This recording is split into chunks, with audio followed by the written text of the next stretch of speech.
मैत्रेय जी बोले, हे महात्मा विदुर, आप ज्ञानी ध्यानी एवं प्रभु के भक्त हो। अपने बाल्यकाल से ही प्रभु के चरणों की भक्ति करते रहते हो। आप स्वयं प्रभु के मन में निवास करते रहे हो। भला आपसे क्या छिपा है, फिर भी आप मुझसे पूछते हो। यह आपका बड़प्पन है। मेरा ज्ञान कहाँ जहाँ तक है प्रभु को जितने रूपों में मैं जान सका हूँ वह वर्णन आपसे करता हूँ, जिसे सुनकर माया मोह के जाल में फंसे रहने वाले संसारी प्राणियों की भी मुक्ति हो जाए, भवरूपी अथाह सागर से पार उतर जाएं। हे विदुर जी, आप मांडव्य ऋषि के श्राप को सत्य करने हेतु मानव तन में अवतार लिए हैं, अन्यथा आप तो साक्षात धर्मराज हैं।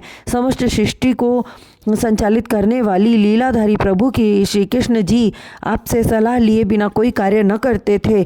आप प्रभु को अत्यंत प्रिय हैं, अतः हमारे पिताश्री ने भागवत रूपी अमृत का ज्ञान की शिक्षा हमें प्रदान की है, उसे हम सुनते हैं। जिस तरह हम सांसारिक प्राणी माया मोह के चक्र में पड़कर अति क्लेश एवं दुख के भागी बनते हैं, उस तरह प्रभु वंशीधर किसी माया के वशीभूत नहीं होते, किंतु अपनी माया से हर प्राणी को नचाते हैं, और अज्ञानवश प्राणी वही करता है जिसे प्रभु कराना चाहते हैं। जबकि यह सत्य है कि आत्मा में परमात्मा का निवास रहता है, किंतु संसारी जीव उसे पा सकने में सदैव असमर्थ रहता है।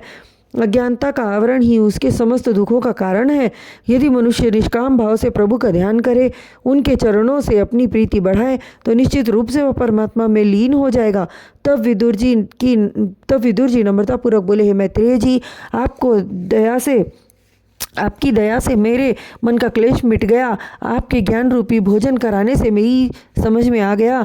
अब मुझे ज्ञात हो गया कि माया उस स्वप्न के समान है जो रात्रि काल में निद्रावस्था के समय दिखाई देता है, और प्रातः आँख खुलते ही असलियत मालूम हो जाती है कि यह सब झूठा है। सत्य स्वरूप भगवान का दर्शन है, बाकी सब मिथ्या। किंतु हे मैत्रेय जी, अब तक आपने हमें जो कुछ भी बताया उनमें प्रभु के उन चरित्रों का वर्णन कहीं नहीं है। जब सृष्टि की रचना के समय प्रभु विराट रूप में विद्यमान थे, उनके सहस्त्रों सिर, सहस्त्रों पैर एवं भुजाएं हैं। समस्त भूलोक से लेकर आकाश एवं पाताल लोक दृष्टिगोचर होता है। उस रूप का क्या अर्थ हुआ? पशु पक्षी मानव एवं देवगण की उत्पत्ति किस प्रकार हुई? रजोगुण सतोगुण एवं तमोगुण का अर्थ आप विस्तार पूर्वक समझाइए। रजोगुण से ब्रह्मा, सतोगुण से विष्णु एवं तमोगुण से भगवान शंकर का रूप धारण कर कौन से कार्य प्रभु द्वारा संपादित पूर्ण हुए? दान धर्म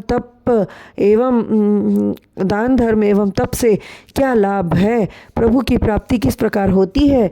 प्रलय के कितने रूप हैं? तथा यह भी बताने की कृपा करें कि प्रलय के पश्चात प्रभु के साथ कौन कौन से तत्व रहते हैं।